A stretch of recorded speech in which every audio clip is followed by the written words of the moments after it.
Business Connections Live, the UK's leading online business channel.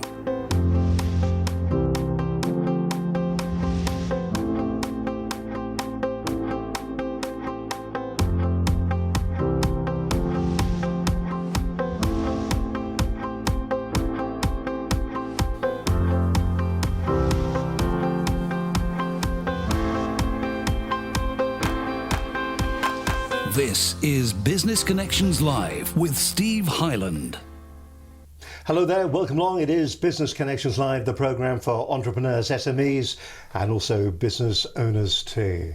Now on today's show we're going to be talking to one entrepreneur about how she's changed her company's growth curve and the key lessons that she's learned so that you can just do exactly the same thing as well. But the nice thing about today's promo is she's going to be talking about the good bits that you should be putting out. She's going to take away some of the mystery, some of the stuff you shouldn't be doing. My guest on today's show is Kate Lester, founder and CEO of Diamond Logistics. Kate, it's an absolute pleasure. Thank you. It's a pleasure to be here. A lot of people may have heard of you by now because you won Entrepreneur of the Year award, which is fantastic. You own a logistics company. For those people that know nothing about Kate Lester, who's Kate Lester? Australian-born entrepreneur, I guess you can say award-winning. I am supported by the best team I think UK business has got. I've been in business since 1992, so I started when I was 20. Very proud mother of two children, Chloe and Oscar. Proud to be founder and CEO of the fastest growing courier company in the UK. Now, you are, of course, an overnight success because a lot of people may have heard of you just now, but absolutely. An overnight success that took 23 years. Yeah. 23 years. Well, we're on 23 years now, so. A lot of entrepreneurs that you meet, actually, that tends to be the backstory. There's a lot of pain, there's a lot of grief. Do you think a lot of lessons have been learned in those 23 years? Absolutely. Either that or I'm a really slow learner, so it could be that. Well, it took 23 years. Yeah, exactly. So I always say that it took me 20 years to kind of cut my teeth, and as much as I wonder if a Harvard MBA might have shortcut that success, I think to become an expert, and by being an expert, I mean I've made all the mistakes in one particular arena, and I deem my arena to be small business. It was 20 years in dealing with it all and learning it and all the rest of it, and then finding a way that I could apply all that, which is what I'm hoping to share with my fellow entrepreneurs, so that they don't have to do that 20 years. They can just do the super acceleration bit of the last 3 and share my journey in the next couple of years too to our 40 million. Do you think that really works, Kate? Because a lot of people say, I know one of your books is Stop, Don't Read Any More Self-Help Books, but a lot of people do say that, if you see somebody that's successful, look at their model, look at what they've done, and copy it. Yes. So don't reinvent the wheel all the time. Correct. Is that the right way, do you think, forward for a lot of people? Or do you think you need that discovery, that journey that you've had to get to where you are, because that experience is what matters in business? How many times have we told our kids, don't do that because I did it like that and it all went wrong? The reality is they all go, yeah, that's fine. They go and do it, and then they really learn from their mistakes. So I think there's a degree whereby you have to learn from your mistakes. But equally speaking, it would be foolish to have, mind you, I'm talking to a man, and I don't know if you use your IKEA instructions, but when you're putting together a bit of flat pack furniture, you've either got the boys' way of doing it minus the instruction, or you've got the girls' way of doing it, which is following the instructions. And I'm kind of thinking, in my map of the world, that using the instructions probably works a little better.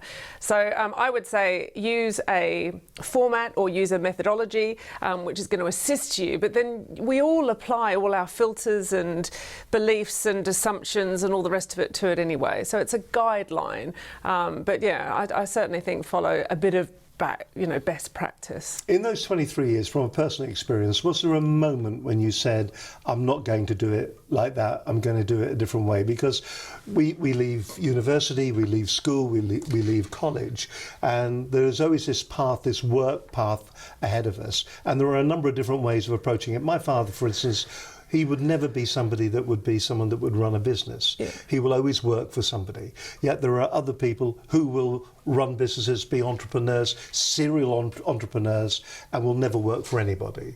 I mean, was there a moment in your life when you went, do you know what?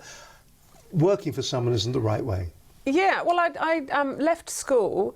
If I say this, I'll get into all sorts of trouble with my dad. But sorry, Dad. I think my dad and I are fundamentally unemployable anyway. We're quite odd characters, so I think that's a really important bit. And I did have a couple of jobs when I first left school. I didn't go to university. Sorry, Mum, didn't take up the university degree. And I got shafted in both occasions, and it was all in big corporate businesses. And the ideology in 80s businesses was very different to the way it was then. So not only did I know that I wanted to be the purveyor of my own destiny, I also knew that I didn't want to run a business like the typical English business at that point in time. You know, I'm Australian by birth. I don't believe in a sort of social hierarchy. I also believe in a civility. I don't believe in talking down to people. I believe in having equal partners.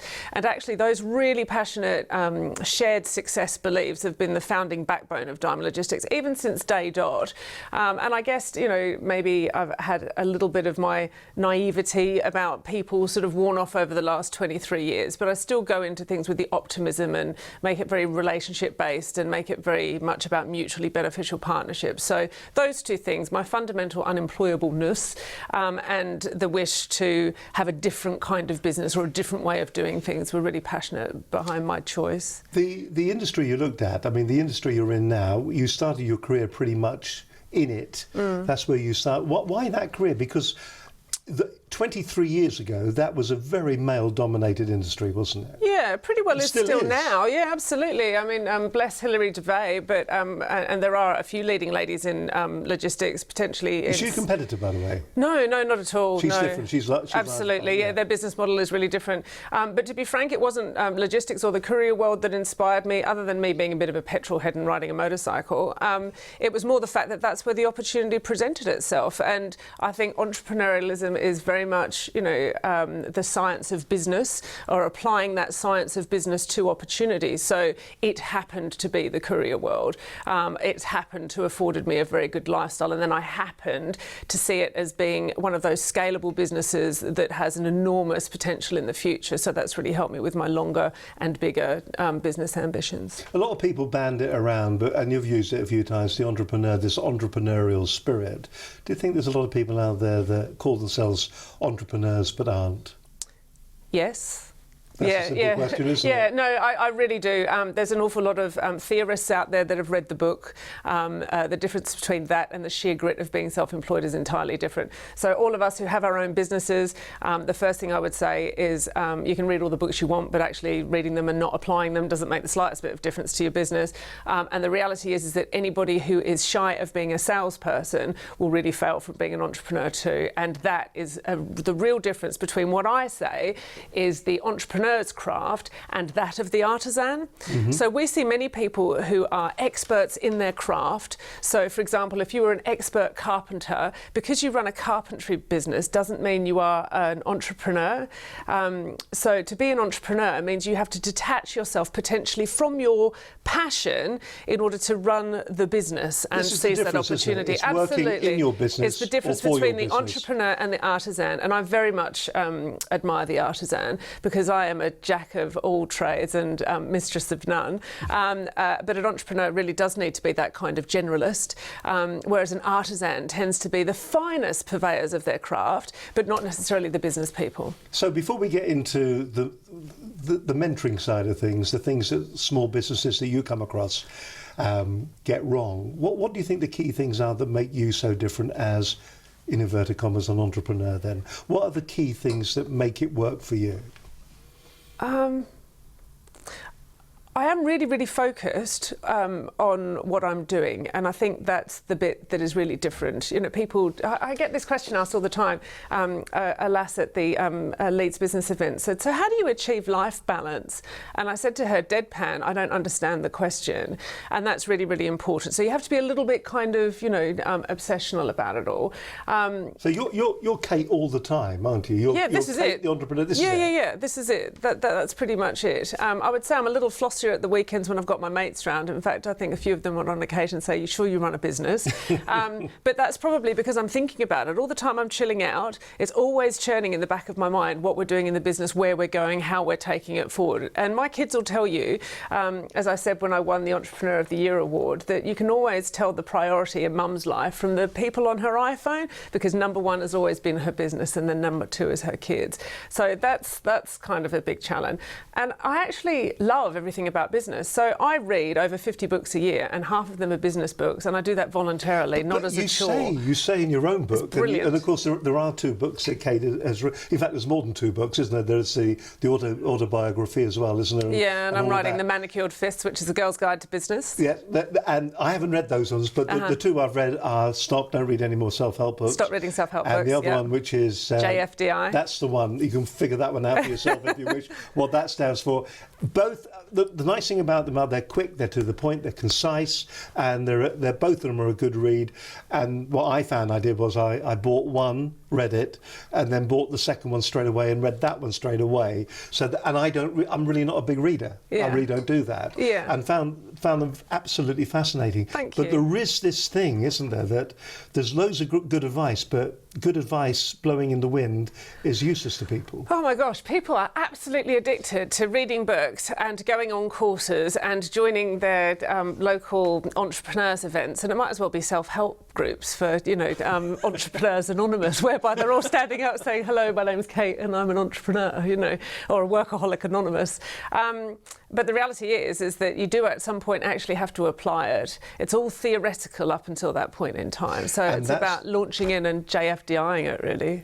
Well, that's what we're going to do. That's what we're going to talk about, how you actually do make that transition where you launch yourself forward, where you stop reading and you actually start doing. You just go out there and you do it. But how do you get yourself in the right mindset? What are the right things that you should be considering? Where do you go with that kind of information? You can have all the information in the world. If you don't apply it, it can mean absolutely squat. Now, hopefully in the next hour or so, what's left of this particular hour, you'll find out a few key pieces of advice that will point you in the right direction when it comes to turning what really may be theoretical in your own mind's eye at the moment, and maybe a successful idea, a great business idea, how you make that a true reality and how you can maybe turn that from an idea into pound notes that can put food on the table. That's what we're going to be looking at on the rest of this particular programme today.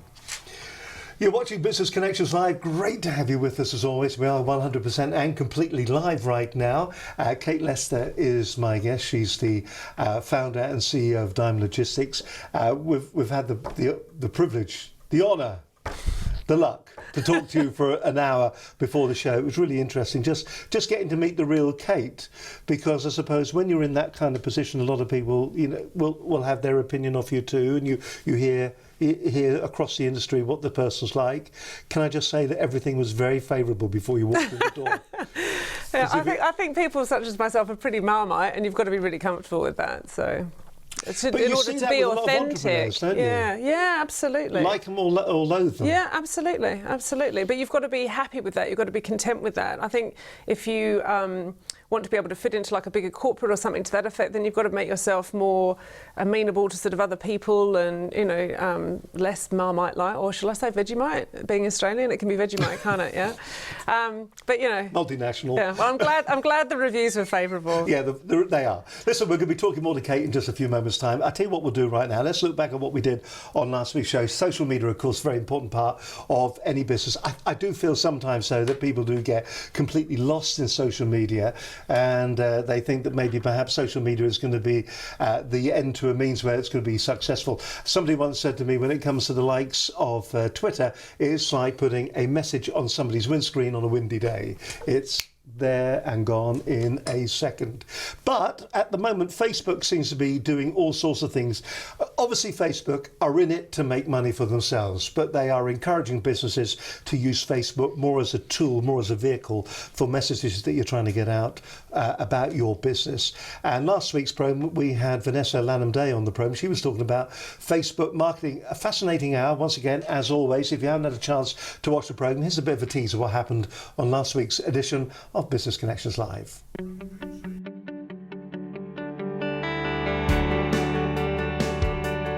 Now, on today's show, we're discussing how to advertise on Facebook and how Facebook could be central, a key part, in fact, of several strategic marketing aims for your business, in fact, for any business.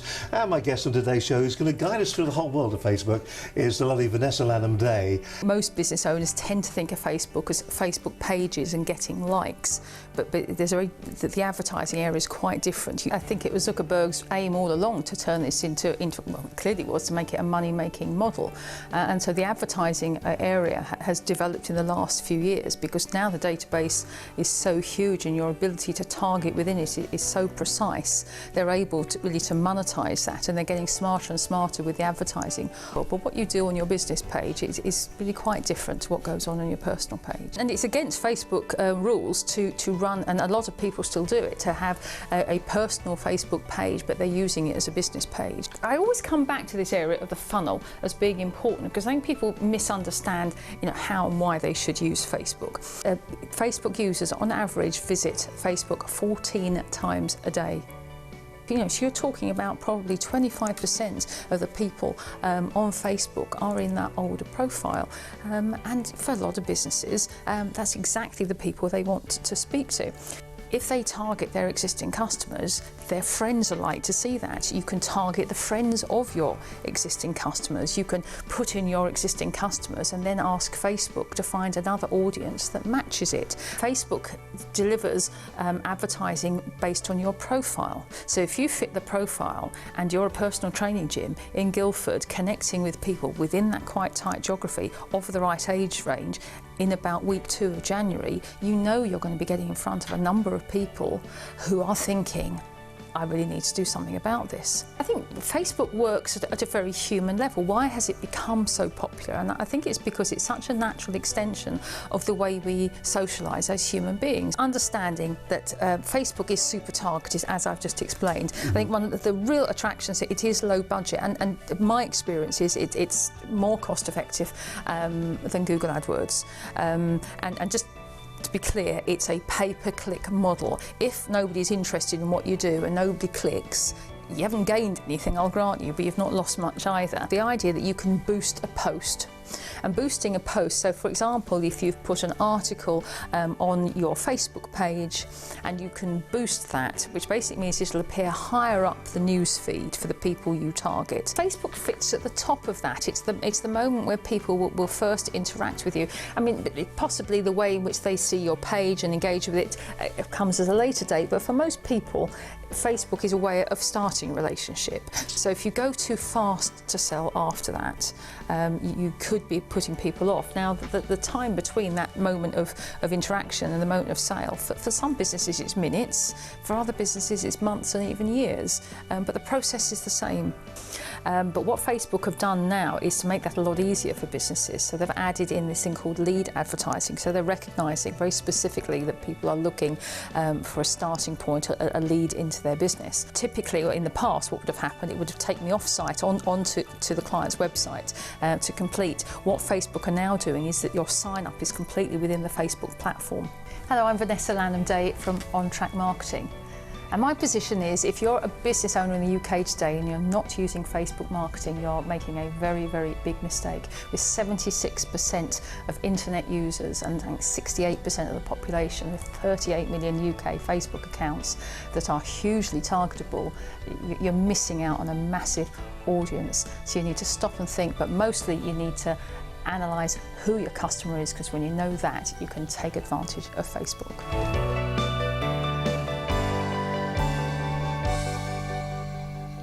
Great show there, actually, from Vanessa Lanham-Day. If you want to watch the whole programme, you can go to our website, businessconnectionslive.com. You can go there if you want. You can always subscribe as well to our channel to get notified.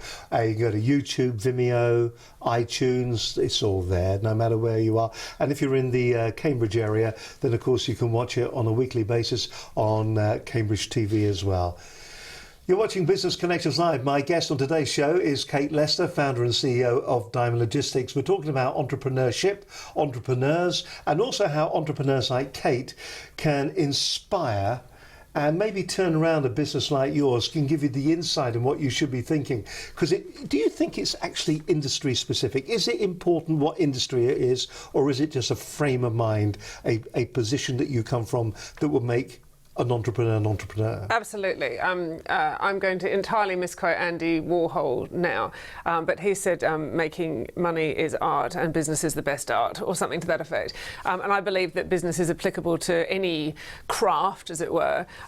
It's a formula, it's a science, it's an application, and there may be sort of like particular quirks, but one of the signs of potentially a failing business is the leader of that business saying, but that doesn't work in my business. That would be one of the fatal key signs I see of someone who's not going to succeed, when they go, yes, but that's for all very well, but it's different in my business. And you're going, well, no, it's not. The formula is that akin to we tried that and it didn't work? We tried that and it didn't work. I had a really good saying the other day saying, and they won't have it at Google, and it's saying, don't poo in the pool. So, because how many times do you have to poo in a pool before someone won't swim in it? And whenever I go and see an entrepreneur and they're saying, well, I'm struggling with my particular business, can you help me with this? And I'll go, but try that. And they go, oh, no, that doesn't work. Well, they're, it's almost like they've already pooed in the pool of the ideas. And so you have to be really open to everything. Because it didn't work 20 years ago doesn't mean that it won't work now. And you've got to be open and changing to all that kind of stuff. But no, so business is formulaic. How do you change that mindset then when you go in there? Because you do act as a mentor for businesses. Yeah. You've seen that if you're in business 2 and 2 equals 4. Absolutely. And by doing that process, that's the result you're going to get. It did take you 23 years to get to that, though. It did, and that makes me that expert. And I'm very specific about saying that I'm an expert in small business because I've made all the mistakes in that area. So if you're going to afford me to come into your business, and this is a template that I use not only in my own business but in the 25 depots that we've got around the UK. So we know it works, and we know that they're successful, and we know that they're exponentially growing their turnover, and our revenues are doubling every year. So that template is successful, and I've been successful in all the consultancies I've been dropped into as well.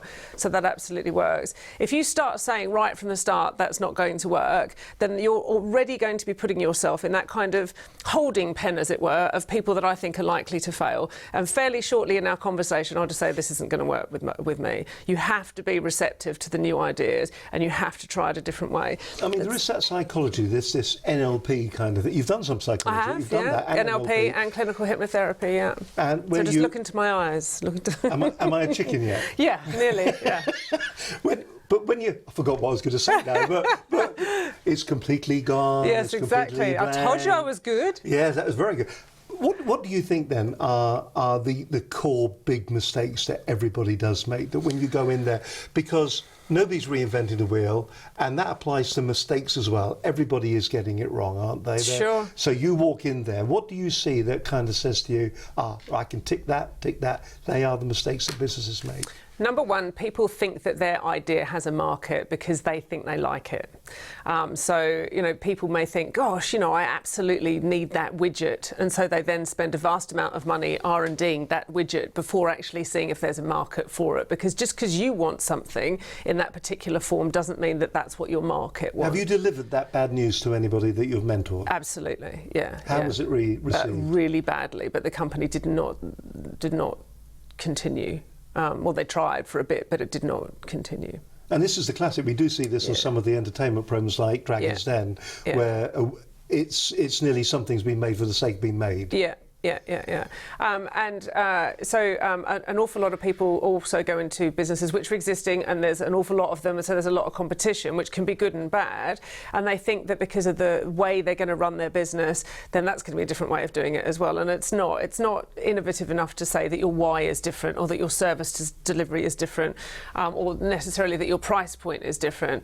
The most important thing that all businesses need to do, and the one that I would say 90% miss in its entirety, as did I, by the way, for a really long period of time, was not putting sales at the forefront of all of it. Because you can put a sign up, you can have really nice offices, but if your phone's not ringing and if orders aren't being made and your clients aren't happy and they're not returning, then the reality is that you have no business. So putting sales at the forefront is really important. Making sure your product isn't just, or service is just something that you think you need, is really, really important. And if you want it to scale, it's got to be something which is sufficiently simple so that you can teach other people people to do it for you. Otherwise, you will remain the artisan in your business, and you will be always working in it.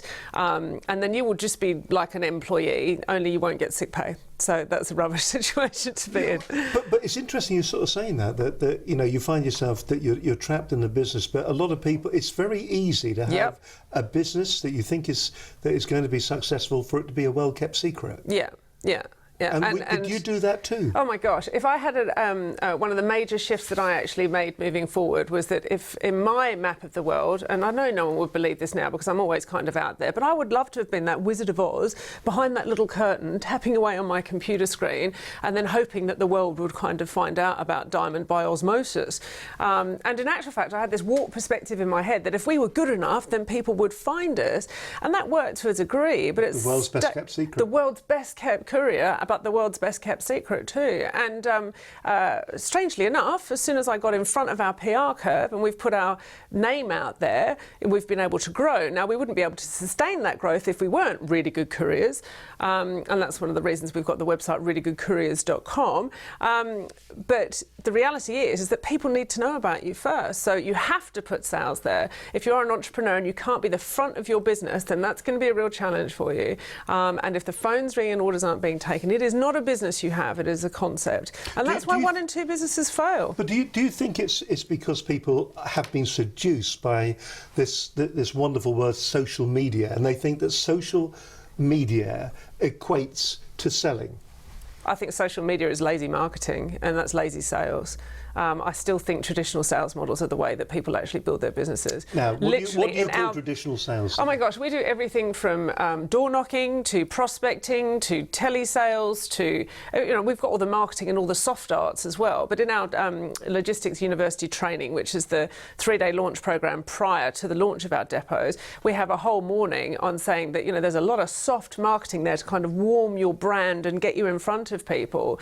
But there's very few magnetic kind of products and services which drive incoming inquiries. Most of our stuff is very outbound marketing. It's very much going out there and grabbing your clients and pulling them in. And that's why we've got that 100% growth rate. It's interesting because we've had a number of people come in and they've talked about the different sales techniques. We've had people talk about Sandler. We've had people talking about the more traditional forms of sales techniques. We've had sales experts come in and they've talked about the whole selling. The thing that comes over from all of them is that they are all doing between 40 and 100 calls a day to generate income, to generate sales. And there is no way that you can escape that. No. I would say I am not traditionally sales trained, and neither is any of our sort of core board team, but we are all salespeople because we're really passionate about it. So we don't have a technique potentially, but our closing rate is really, really high simply because we believe in the brand and we believe in what we're doing. The big thing that you can look at most in a business, and again, when I work with people, this is what we try and put at the forefront of all of this, is that your KPIs have got to be the activity before your sales pipeline, because that is indicative of how successful you're going to be going forward.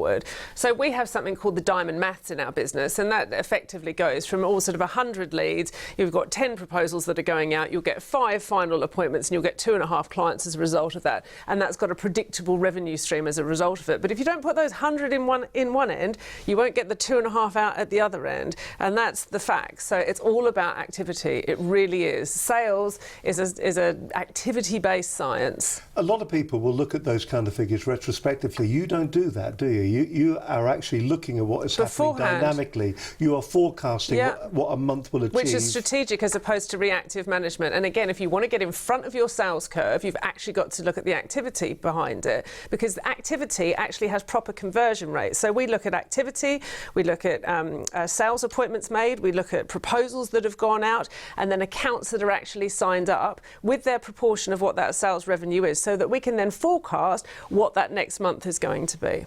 So that's right in front of the sales curve. So how do you introduce that kind of system or that kind of process to a small business that you're mentoring, they must look at that and go, that's going to cost a fortune, that'll just kill the business. But all of the businesses that we start with in Diamond Logistics are small businesses. They all start off just over a couple of people running a depot, and they all have to come to training with 300 sales leads so that we know that their first half dozen clients are going to be secured by them within their first month.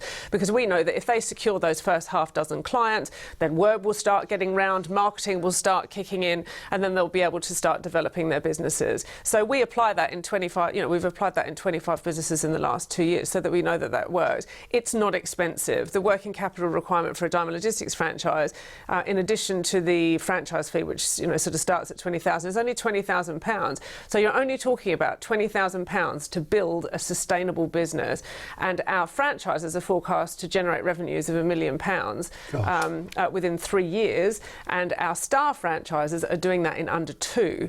So it works, and it's not expensive. It's all about putting sales at the heart of your business. It's about following a model, about following a technique. Really straightforward. Yeah. And it doesn't matter, again, it doesn't matter if it's business to business, which is what our business is, or whether it's consumer to business. It's all about driving the activity prior to your sales. And obviously there's different methodology of doing that. You obviously have to have a big look at the sales and marketing and all the rest of it. And, you don't, I would have to say that my skill set is more sort of business to business rather than consumer to business. So that's probably where we tend to give more advice on. But it's not expensive. That's the one thing I need to reassure you. These guys do not start these depots on a massive amount of money, and they get them generating revenue quickly. Well, what we'll do, we'll come back, we'll talk a little bit more about the whole sales process and how you do it. Also, we'll look a little bit, you mentioned there about marketing, soft marketing, PR and that kind of thing to get the name out there. So more about that in just a few moments' time. My guest on today's show is Kate Lester, founder and CEO of Diamond Logistics. If you're already sitting there and you're sort of thinking, this is really, really good stuff, or maybe you're sitting there and you're looking into your coffee and you're thinking to yourself, do you know what, I am not doing enough proactive sales at the moment, and that's why my company isn't succeeding and growing. If we've just made you think alone, just that, as it is at the moment, then it's been well worth watching this edition of Business Connections Live. We've got more from Kate in just a few moments' time.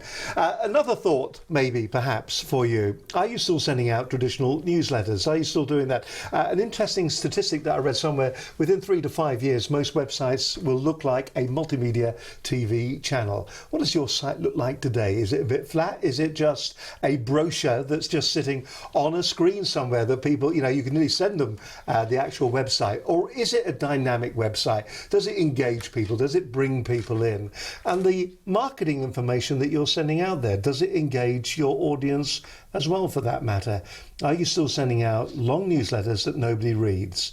A lot of people say that a picture paints 1,000 words. I'll tell you what, let's have a quick look at Diamond Logistics website, if we can just do that. Can we do that? I've got it sitting here. Look at this. This is all about brightness. It's all about colour. There's a video. There's a welcome message. It tells you very quickly about the services. It's not going on about how many vans they have.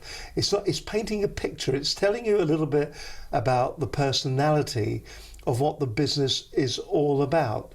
But the nice thing about it, it's not very word heavy, and it engages. But the nice thing is that right here at the very beginning, there's a video, and it's engaging people. Well, how about engaging people? Instead of sending newsletters out, how about sending out a program that is all around your business? A program that's about you, something that will engage your audience. A single picture paints 1,000 words. Well, if a single picture paints 1,000 words, imagine what a short piece of television could do for your business. We call it Your Brand TV. Still sending out conventional newsletters to customers? Do you just want a more engaging way to talk to your customers and employees? Hello, I'm Steve Hyland. And I'm Linda Bazant of Business Connections Live.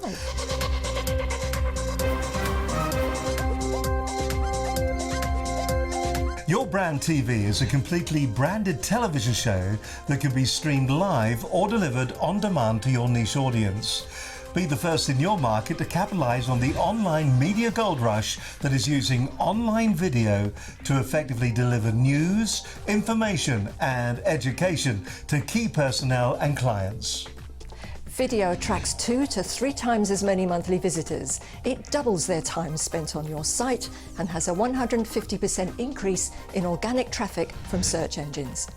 Large networking organisations are already utilising the power of Your Brand TV to market, promote and publicise to their members and groups across the UK. Your programme will be branded with your corporate colours and logos in your own broadcast quality network studio. You can choose the format. It can be news or magazine or interview in its look and feel. You can have live guests on your show, or you can Skype them in. You can stream the show live or on demand, so it's available for catch-up. This is a chance to deliver your message in a new, exciting format that will allow your business to cut through the noise and stand out from the crowd and engage your workforce and customers. This is Your Brand TV.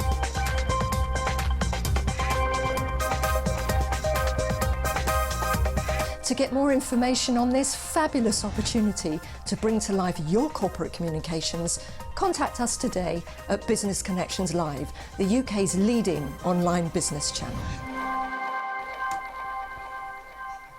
So if you like more details on that, it's dead easy. All you've got to do is talk to myself, Steve Hyland, or to Linda Bazant. We'll talk you through the entire process. There are, like always, there are different levels. I mean, we'll charge you the moon and stars, but you've got to go get them yourself. All you've got to do is get in touch with us. You can, first of all, you can email us. I'm getting there eventually. You can email us here, studio@businessconnectionslive.com. If you wish, you can always telephone us. We love talking to people. It is 01784 256 777. Or if you wish, you can follow us on Twitter, of course, and you can follow us back and send us a DM or whatever at BCL Business TV. Your Brand TV is probably going to change its name in the next couple of weeks, actually, from that to something different, but fundamentally it will remain the same. You are at the forefront at the moment. You've got an opportunity at the moment to be at the very cutting edge of getting your website out there, getting it noticed and using it. Don't expect the website on its own to do this, but to use it as part of your sales, to reinforce this area, that kind of social proof, to use it as that, to talk to your PR agency, so your PR agency can actually use that kind of content, so when they're talking to reporters, to the press, to journalists, then they can actually point something that actually really shows the real identity, the character of what your business is all about. As I said, if you want more details, just get in touch with us and we'll give you more details on how maybe you can electrify your sales, electrify your business and make it even more successful than it is today. You're watching Business Connections Live. My guest on today's show is Kate Lester. She's the founder and CEO of Diamond Logistics. If you haven't read any of her books, can I suggest that you do? They're available at Amazon. There's going to be a link as well on our website at businessconnectionslive.com if you want to find out more about Kate and also the books as well. In fact, there'll be a link straight to Amazon so you can buy them there. They are a good read. If you've got a couple of hours to while away, they're going to be absolutely fantastic for you. Kate, let's talk about those cornerstones that every business needs to talk about. We alluded to sales earlier on. We said how important that is. There is no shortcut. Absolutely. If you want success, you've got to get on the phones, you've got to hit the phones. Before we go on to the four cornerstones of what business is all about, when it comes to prospecting, where do you find those phone numbers? Where does your franchisees go? Is it a case of sitting down with using old technology, yellow pages, and just working your way through? Or is there a more intelligent, educated, targeted approach to it? Absolutely. So it would be different in different markets, but you can all do this. And I always say that if you want a sort of scattergun approach and like do 10,000 leaflets on an industrial estate, you're going to be wasting an awful lot of money. So we look at sectors that would traditionally utilise courier companies. We then find the people that are decision makers within those. And indeed, some of our prospecting actually involves going around the industrial estates and actually finding the people that are having receipt of consignments or dispatching consignments at the end of the day. So that would be a fairly strong indicator that they would be courier users. But there's all sorts of databases out there that will tell you that people, are users of probably your product, or, whether you're making exhibition stuff or doing whatever. So there's quite a lot of specialist marketing. And then we do quite a lot of market research in order to filter that down. So that means that our salespeople aren't spending a lot of time filtering through a load of leads. We just have them going to the core appointments. So I suppose it's quite a lot of market research as well. But look at the sector, look at the geography, demography, look at the likelihood of them being able to utilise your services, then find the key decision maker within the business, and then attach your marketing to something that is going to particularly tweak their kind of brain. So we call it defining our client avatar, and you're going to have a different definition as to whether you're approaching a managing director, because they will have different motivators, or a warehouse manager, that will be a different motivators, or a business leader or an HR person. So make sure that your marketing pitch is created around that. And again, I'd have to be very specific about individuals' businesses, but our marketing is sufficiently good that we get MDs, after I've sent them a letter out, phoning me up going, well, that was really cheeky, but you can come and see me if you like. And that's the point. So, you've got to make it quirky. It's interesting. We talked a couple of weeks back about sales, and a lot of people will target their own level because we were talking about voices in your head earlier on. Yeah. But the voice inside your head is your mother's voice going, you can't talk to him, he's way too important. And really, you've got to get past that, haven't you? Absolutely. If you want the business, talk to the managing director, the CEO, because they're the people that will make the decision, or at least they'll know the right person in the organisation that you should be talking to. Absolutely. And I think the other thing is that particularly when you're marketing an added value service, because none of us want to be marketing on price, because particularly in a commoditised market, there's only one way, and that's down. So we don't want to do that. So we have an added value service. And so, for example, potentially somebody who's working as a dispatch manager or something to that effect thinks his priority is all in the headline price of those courier services, for example. But we need to get inside the brain of the CEO and talk about all the costs that they've actually got inbred in other departments of the business, to talk about why our solution may not be on a one-to-one basis more cheap, but on an overall perspective is a far better business proposition, and therefore costs his business less.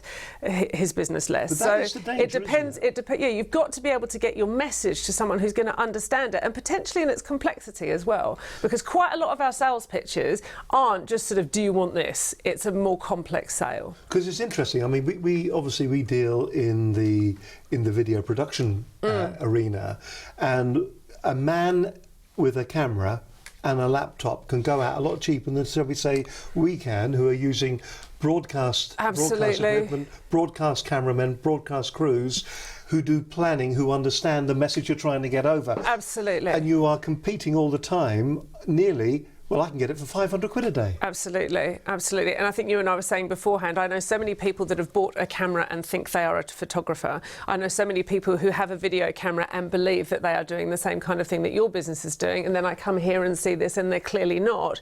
And that's very, very important. With all due respect in the courier industry, there's plenty of mans out there with a van. Mans? That's not a right word. There's plenty of men out there with a van who call themselves a courier company, but the reality is they're not going to be able to provide the insurance, the breadth of services, the overnight network, the international coverage, etc., etc. And so they are not the same thing, and we all know that, there is a difference between it's like, comparing a tomato to a potato. They're just entirely different things. But it's how you get that message across. You've got to make your message really, really clear. You mentioned during the break that we're going to look at the fundamentals, the four cornerstones. We've probably already covered a bit already, but for you then, the four cornerstones of business for a successful, sustainable, ongoing business, what are they? Okay, I think the first one is the leader. So the leader has to take a good look. So if your business is not being successful as it stands at the moment, the first thing you need to do is to stand in front of the mirror. Yeah, absolutely. And I know that it was my limitations of belief and potentially the way I was leading the business that was potentially holding my business back. So a great friend of mine says that the bottle is always, that's not very eloquent, the bottle narrowing's at the top, isn't it? Yeah. And I think that's the same with organisations. So if you are preventing your business from having that change, then you need to have a good long look at that. If you become the bottleneck. If you become the bottleneck, yeah, that's it basically, in my That's what I extremely say. I think unfluent I'm way the of saying it. Yeah, exactly, but you have to acknowledge that. So your leadership style may be prohibiting your business. You may be recruiting people that are submissive to you rather than people that are going to drive you forward. You may not be putting yourself at the forefront of sales, and you may have to get over the fact that you can't be the Wizard of Oz. You have to put yourself at the forefront of your association. You have to take one for the team if you've got a marketable face, that arguably I might have. So that's the one thing you've really got to look at. The second bit you then have to look at is that I now deem my role more than anything else. I may be a bit of a strategist and all the rest of it, but my key role is as chief talent spotter. So my job is to find superstars who are going to make the rest of my business fly, because clearly I'm not going to be able to do all of it. So my job is to spot and recruit and retain and train superstars and help them fulfill where our business ambitions are and where they're going to go. And that's incredibly important. The third element of it is to ensure that you have adequate finance for the business. And I think of so many businesses out there now that just don't have adequate finance. Because if you look at any kind of sporting team, and I use a lot of sporting analogies, you look at British cycling. British cycling went through an amazing sort of revolution, and they chucked 2 million quid at it or something to that effect. They were well capitalised. They were able to invest in technology. There is so much finance available out there in terms of banking finance, in terms of CEDA, crowdfunding, whatever it is, friends and family. Make sure your project is adequately capitalised, because for the first 20 years of our business, we functioned on tuppence halfpenny, and I thought that was prudent business. It's not, is it? Well, but it's not, because you end up making stupid decisions because they're cash-based and playing very, very safe, so you're not going to grow exponentially. So we got properly sort of capitalised, and that took a really big hit for me. It took no drawings out of the business for 3 years, and the sale of one of my houses, because I felt that I had overdrawn the business for the 20 years beforehand. So make sure your business is properly capitalised first. It's interesting you say that, because we looked at a business. We were involved, this is my business partner and myself. Yeah. We wanted to start a TV shopping channel. Right. And what we looked at, we went to the city, this is quite a few years back, but we were asking for 5 million. And we should have been asking for 10. Yes. And I think the thing is that in our mind's eye, what we all tend to do is that we tend to work within budgets that we feel we're comfortable with. Yes. Where sometimes we should be actually just pushing the envelope a little bit further. Yeah. Yeah. And that's obviously what you did. And a lot of people will try to run their business on a shoestring, won't they? Yes. And I know that we have made decisions in the last couple of years whereby if we had more funds available at that point in time before we reached our critical mass, we probably wouldn't have made those decisions. And then finally, it's keep an eye on IT or technology advancements in your sector. We only have to talk about Kodak when you can see what technology might do to a business overnight, and that could be coming to you. Theoretically, the same could have happened to Courier. But equally speaking, that technology, if we get up in front of it, it can help us enhance our product offerings. So we've got stuff like mobile data we can do, online booking, etc., which has really helped us crack in front of our competitors within the business by being an innovator. No, but we are delivering them on behalf of somebody else. Well, so there you go. That's all right. That was me just being slightly facetious there, actually. No, exactly. They're one of our biggest clients. Well, that's fantastic. Yeah. I mean, and a brilliant piece of kit. So those you see then are the core things. But once again, you didn't touch on things like PR, though. No, I would say communications is at the heart of the business. So if I had a 5, then that would be the number 5. I always say that my job as CEO of the business is to be that pebble in the still pond that is Diamond Logistics, and to make sure that when it's lobbed into that pond, that the ripples or the waves get out to our stakeholders that are on the outskirts of it. So, which is that part of stopping from being a secret again, isn't absolutely. It's all about the message. It's also about making sure that message is heard really clearly, and that regardless of the stakeholder are and where they are in our organisational structure, that they understand it really clearly. So there is a lot about message there. But in terms of PR, we've done our own PR for the last sort of 2 years, and as you know, you've seen us around a lot. We've had a lot more coverage in those last 2 years doing it internally rather than externally. But as long as you've got a good story and you make yourself available, and so I was going to say put yourself about a bit, but I don't think I mean that. Yeah, but I was just thinking, do you become the commodity though? Do you? Yeah, a little bit. Is that what you are then? So you are. If you took Kate Lester out of Diamond Logistics right now, what would happen to Diamond Logistics? Would it be self-sustaining? Would it still continue? It continues with its own momentum now, but it's good to have a figurehead that people can focus on and can recognise as being the person that is the upholder and promoter of our ethics and mission and values. So that's kind of my job now. As well as being Chief Talent Spotter, I am talking to the wider world about what Diamond's mission is, and that's enabling business to deliver. You're watching Business Connections Live. I hope you've enjoyed it so far. It's been absolutely fascinating. Kate, at the end of the programme, will give some of her key takeaways, the thoughts of Kate Lester, really, I suppose we can call it. But some of the key takeaways that you can have, that you can implement into your business after this. And of course, as always, you can always contact Kate, I would imagine, somehow via your PR agency or via some way. some way, you could actually talk to Kate long term if you felt that she would be the ideal mentor maybe for your organisation. She may knock me down for that and say, really, I'm just too busy to do any more mentoring, but we'll find out in just a few moments' time. You're watching Business Connections Live. And it is great to have Kate with us today. Was that all right, what I just said, by the way? Could people contact you if they want? Yeah, they can. It's kate@katelester.com. There you go. So. Kate@katelester.com. If you go to the site as well, she'll shout at you on the site, because there's also Kate Lester Direct, isn't there, as well? Is that the same site? That's the same site. That's the katelester.com. So that's just my blogs, which are little 3-minute things that I do every week. Are frightening. They're frightening blogs. If you want to see a great blog, they are frightening blogs. Go to the site, because Kate tells you the way it is. If you're sitting there going, Kate's been very polite today on the programme, Kate will just tell you the way it is. Apples for apples. They're very entertaining, but they're really good sense. And you just get the feeling that when you do them, what you do is you go, right, that's in the head today. That's the message I'm going to tell. They're nearly like one thought videos, aren't they? It's business happening as it stands. So I run a big business. This stuff happens to me every week. I share it with my fellow entrepreneurs. It's my little way of paying it forward. And it's not a subscription site. I'm not one of these kind of people that are looking for, revenue as a result of, I'm not info marketing or anything to that effect. It is literally my way of paying it forward and sharing with my fellow entrepreneurs all the lessons that I've had, so they don't have to make the same mistakes that I have. So it is a little bit blunt. It is a little bit, Yes, word from Kate, and it's a little bit sweary. So those that are easily offended probably don't want to go on. But they're true stories. It's stuff that happens in my work day all the time. So I hope it can be of massive benefit to people. And if you want to have a quick look at the site, here it is right now. It is an absolutely cracking site and a terrific blog. And if you get an opportunity, do go on there. Nigel Bottrell, I can see that. Mr. Bottrell's on the site, on the front page. But you do feel that you're getting really a true foundation, some serious information from the site. If you want to go to the site, it is katelester.com. Go on the site, do check it out. And it's just really good business advice.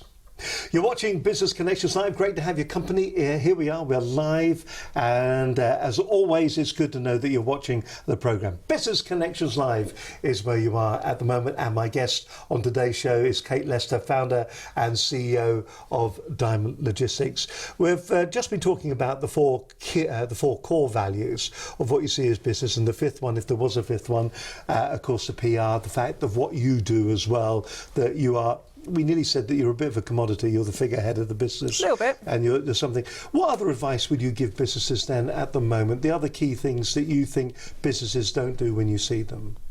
I don't think people put their dreams and ambitions at the heart of their businesses. So I am extraordinarily focused, and my core team are extraordinarily focused on what our aims and ambitions are for Diamond. And we've just spent 2 days away at the New Forest doing our strategic planning for Diamond 2020, and we'll be announcing that at the end of November.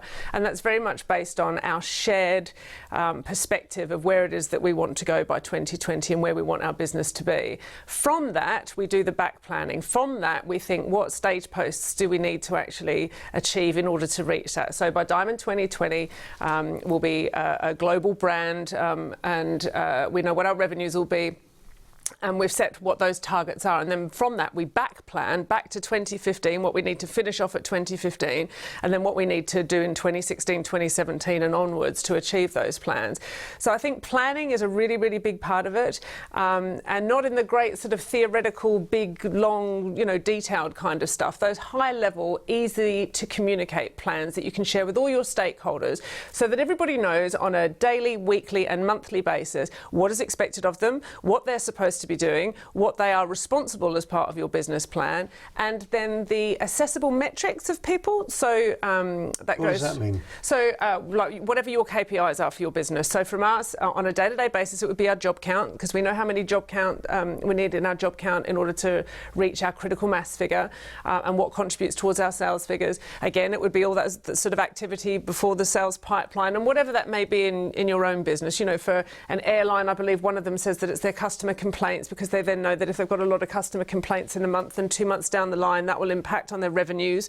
So you dig out what your KPIs are and then have them big in your office. You know, I've got my new franchises on the wall, we've got our job counts on the wall, we've got the monthly sales revenue on the wall. So that reminds everybody every day of what they're doing and what they're contributing towards. Do you think a lot of people just lose focus of that, and they just get very into maybe their laptop, they get into the minutiae of what they're doing? There's an awful lot of business theorists out there. There's an awful lot of people that would happily get a Cranfield School of Management BA form and never be able to run a business that actually has a decent EBITDA.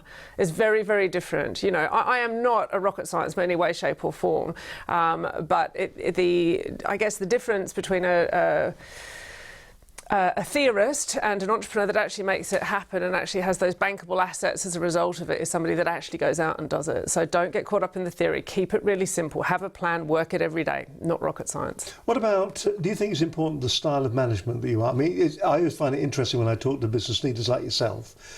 How do you think the people that work for you perceive you, and do you care? I think you'd be really arrogant if you didn't care. Shared success is the absolute foundation of our business, and we run very much a partnership model, and that's the way it's got to be. And is that important, do you think? Incredibly. Well, it's incredibly important to me, and it's incredibly important to the people that are stakeholders within our business, but that's our culture. You know, that's not something that can be replicated. You have to create your own culture.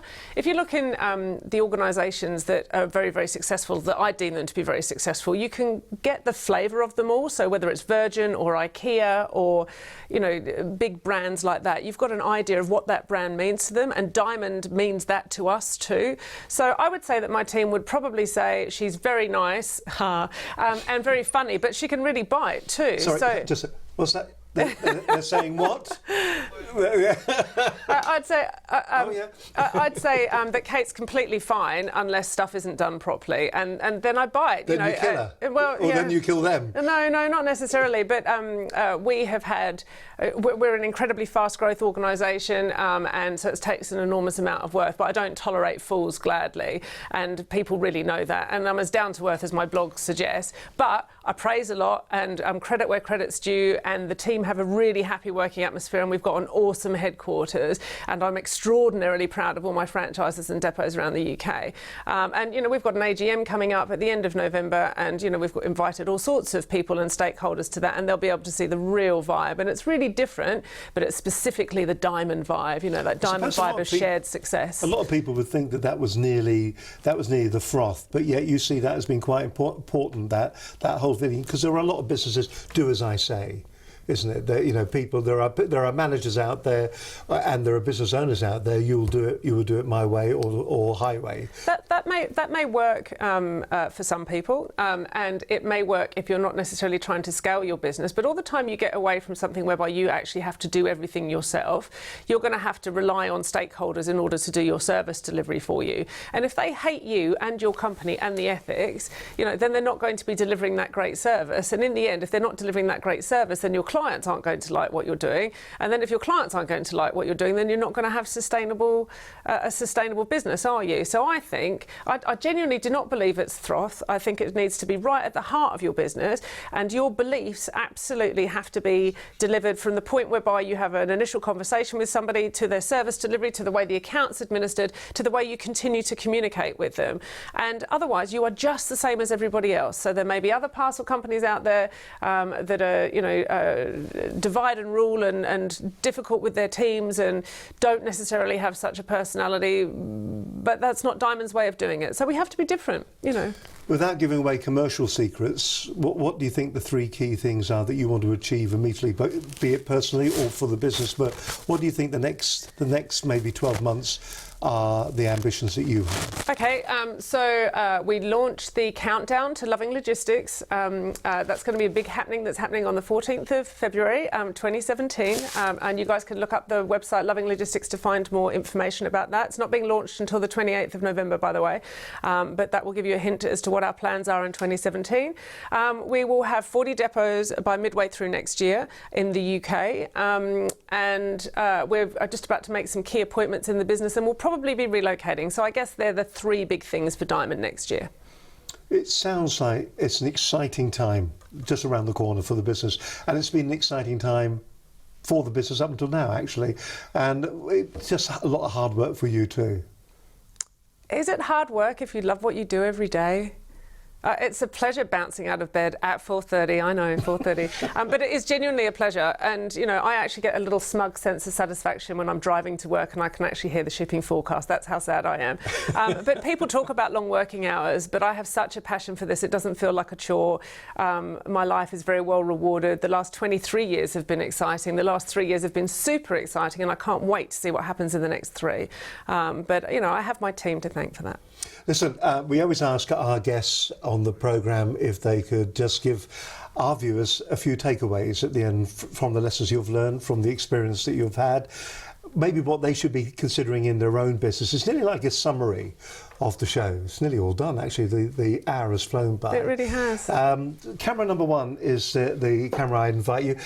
Just remind us who you are, where you're from, and the airwaves, Kate Lester, are all yours. Hi, my name is Kate Lester and I'm the proud founder and CEO of Diamond Logistics. We're the UK's fastest growing courier company, and we enable businesses to deliver, whether it's parcels, their promises, or indeed their profits too. Now, as my takeaway for you guys as entrepreneurs, there's 3 key messages I really hope you take from today. Number 1 is, if you want a super successful business, then please make sure that your product and serviceable is saleable. And please make sure that you are the person that takes control of that sales pipeline, because nobody will care about it as passionately as you do. The other thing is that if you're looking at scaling your business, then you have to make sure that your mission, belief, and indeed your ethics are at the heart of what you're trying to do, because when you're trying to replicate your service, you want to make sure that all the stakeholders believe in that as passionately as you do. And number 3, think of your role as chief talent spotter, because if you pick the dream team that I've been lucky enough to recruit at Diamond, then I hope your business will fly just like ours is. Thanks very much. Kate, it's been an absolute pleasure talking to you on today's programme. It's been a real insight into how to get from zero to hero effectively. And as we said, the overnight success and everything that took 23 years to achieve. Just a final question then. When you look back, was there a moment, do you think, in the 23 years when you said to yourself, I'm going to do this slightly differently? Or is there a moment that you say to yourself, that was the point when Kate Lester, who was doing the bit of consultancy at the very beginning, was doing this, that and the other, it was that point, it was that moment and the reasons why that happened that has made you what you are today? Yes, it was June 2011 and I was shafted on a really major consultancy deal whereby I'd been given, or theoretically given, 25% shareholding in this quite substantial business that I'd increased their turnover by 150% in the 18 months I'd been working with them, and a divorce whereby my husband at the time was going to take me to the absolute cleaners. And I just thought, Kate, when are you actually going to make life actually work for you rather than for all these other people? And that's when I thought, I'm going to go for it and I'm going to try as hard as I possibly can, and I am not going to be limited by the boundaries of convention, and I'm going to make a real change. And a year later we piloted our franchises, and a year after that we went out to market, and now we are 25 franchises in. So yeah, June 2011 is when I finally got my finger out. Yeah. You got your finger out. Yeah. Got on with it. Got my finger out and got on with it. Do you think we all need that epiphany moment? I really hope that you guys will see this and this will be your epiphany moment. Please don't leave it as long as I did, because I went through some really tough times to get to that part. Please ignore the first 20 years. Please learn my lessons, and please just do the fast accelerating bit that gets you to where you want to get to sooner, because the one thing that we don't have is time. So if I can help you guys do it in my last 6 years of the sort of journey to my 40 million, rather than you having to spend the 20 years beforehand, then I will have felt that all this kind of stuff was really worthwhile. Do you know, that is a lovely sentence to be able to say in the last few years before my 40 million. Yeah. That's a nice sentence to be able to roll off the tongue. Listen. Well, actually, funnily enough, we just had to review our targets, and we had to review them upwards, so that's happy days. That's fantastic. Yeah. Kate Lester, it's been an absolute pleasure having you on the Thank you for the today. opportunity. I really appreciate it. It's been brilliant. And if you want to find out more about Kate, you can go to her website. You can obviously go to Diamond Logistics, of course, but do check out katelester.com. Hope you enjoyed today's program, Kate. Thank you very much. Thank you. Indeed. Well, all I can say is that was just a fantastic show. Let me tell you who's coming up in the next couple of weeks and what we've got lined up. Kate's still sitting here. There may be another question, who knows, so don't relax yet. As I said, our guest on today's show was Kate Lester. On next week's show, we've got Martin Sloman from Gold Dust Training on the secret of effective sales. Well, that'll be a real insight. People love the whole area of learning about sales, but it is doing it that is the real difficult bit, isn't it? Absolutely. Sales is incredibly difficult, but without sales, there is no business. No business. Other programs to look forward to in November: Lee Ashton, speaker, trainer and coach, and the author of I Sell. James White, CEO of InTouch CRM. If you're not using a customer relationship manager of some sort or another, then you should be. Even if it's just a basic autoresponder, you should be using something on your site. InTouch is getting closer and closer to the market leader that's out there at the moment, Infusionsoft. We'd like to have Infusionsoft, incidentally, on the programme in the future, and we probably will for that matter.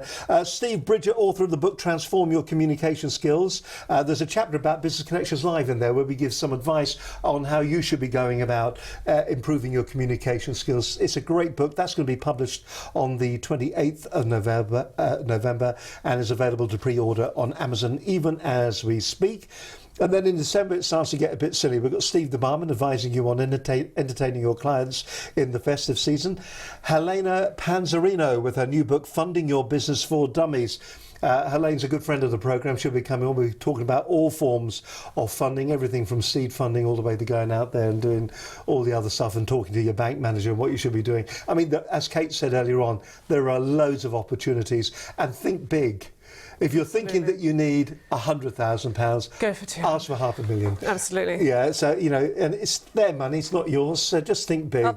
Go on, say it. Well, no, the thing is that I don't believe in companies going bust and not repaying their money. So don't borrow more than you can afford. But there was that great adage of somebody who was given a cheque for £250,000 when his business was in real trouble, and he put that cheque in the safe so he knew that the money was there, but he didn't spend it. But actually having that safety of knowing that that money is there makes you make better decisions and makes you go for your dreams. So I knew there'd be something else that you'd come in handy for.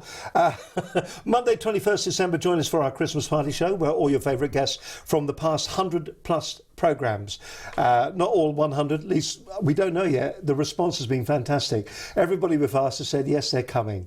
So we're working on the principle that some of them are going to drop out, or there will not be enough room in the studio or our reception area or our gallery or our green room area. So we're looking forward to that. That's Monday the 21st, the programme, and you can join us. They're going to be giving sort of their tips for the following year. And don't forget, if you'd like to sponsor the programme, then you can do that. Simply get in touch. Are you ready for this? Here come all the addresses. You can email studio@businessconnectionslive.com. You can also telephone us on 01784 256 777, or you can tweet us and follow us on Twitter at BCL Business TV. From me, Steve Hyland, thank you very much indeed for your company. Shall we all go home now? I think it's probably the right time to leave. Thank you very much indeed. Don't forget, we're back next week with another live show at midday, noon on a Monday. Till then, take care and get out there, get on the phones and start selling. From Kate Lester and myself, Steve Hyland, we'll see you soon. Bye for now. Bye-bye. bye.